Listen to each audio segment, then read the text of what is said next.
Ever wondered why the price of your favorite chocolate bar fluctuates over time? It's not by some random chance or the whims of the chocolate bar makers. No, it's due to two fundamental forces of economics: demand and supply. And they are not just about chocolate bars, they shape the price and availability of virtually everything we consume or use. To put it simply, demand refers to how much of a product or service people want, while supply refers to how much of it is available. When more people crave that chocolatey goodness, demand rises. If the factories can't churn them out fast enough, supply falls.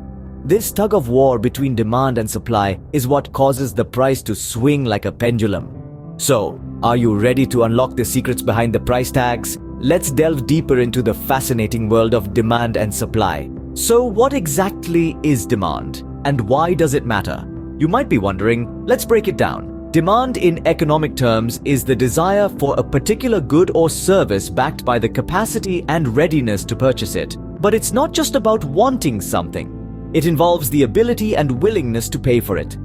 Imagine a sweltering summer day. You're parched and would love nothing more than a refreshing ice cream. There are probably many others feeling the same way.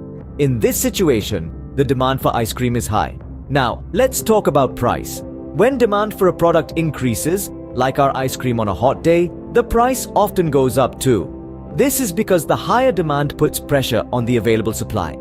If there's only a limited number of ice creams available, the price will likely rise as people are willing to pay more to cool down. In contrast, on a chilly winter day, the desire for ice cream might be much lower, and when demand decreases, the price often drops.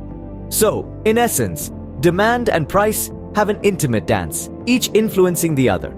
From the clothes we wear, to the food we eat, and the technology we use, demand is a driving force that shapes our economy. It's a fundamental concept that affects not just businesses but our daily lives too. So, as we can see, demand plays a significant role in our everyday lives. Now that we understand demand, what about supply? How does it fit into this equation? Let's take a moment to wrap our heads around this. Picture this: a farmer has an apple orchard. Now, when the demand for apples rises, what does our farmer do? He sees the opportunity and decides to produce more apples. This is the basic concept of supply. It's about how much of a product or service is available for consumers. So in our apple scenario, the farmer is essentially increasing his supply to meet the growing demand. But the story of supply doesn't end here. Oh no, it's a little more complex and interesting than that. The amount of supply doesn't only depend on demand, but also on the cost of production.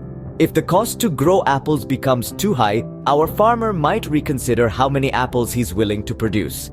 This brings us to another key point. Supply, like demand, affects the price of goods and services.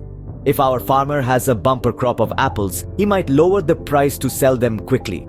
But if there's a drought and apples are scarce, the price might go up because the supply is limited. So, supply is a dance, a delicate balance between how much is available, how much it costs to produce, and how much consumers want.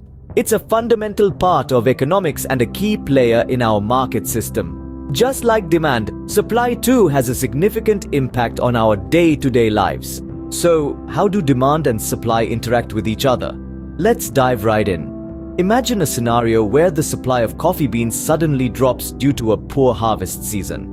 Coffee beans are scarcer than before, but our love for a good cup of joe remains the same. This is where the interplay of demand and supply comes into play. As the supply of coffee beans decreases, coffee producers are left with less to sell. But coffee drinkers like you and me, we still want our daily caffeine fix, right? So the demand for coffee remains high while the supply is low. This mismatch creates a tension in the market, pushing the price of coffee higher. The increased price is the market's way of saying, hey, we don't have enough coffee for everyone at the old price. If you want it, you'll have to pay more. Now, this increase in price does two things. Firstly, it discourages some coffee drinkers.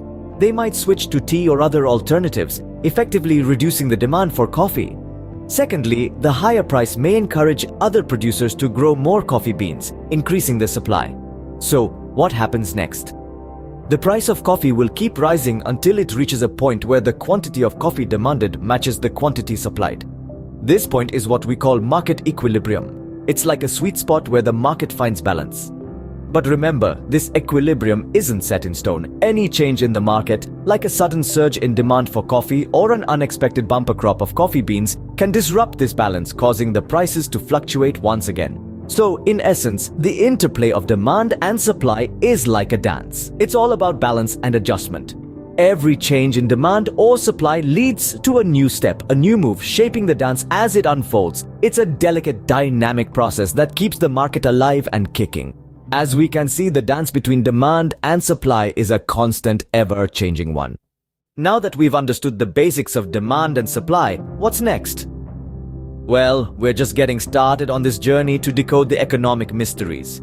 Buckle up, because next time we'll dive deep into the enthralling world of market structures. We'll untangle the intricacies of perfect competition, monopolistic competition, oligopoly, and monopoly. Picture this: an open-air market bustling with vendors, each trying to entice you with their wares. Isn't this a perfect example of perfect competition? Or think about that one brand of soft drink that seems to dominate every supermarket shelf. Isn't that a clear case of monopoly? We'll explore these scenarios and more in our next video, making sense of these market structures through everyday examples. The world of economics is fascinating, and there's so much more to explore. So get ready to continue our adventure. Stay tuned for our next video, where we unravel the complexities of market structures. Don't forget to subscribe and keep exploring the fascinating world of economics. Until next time.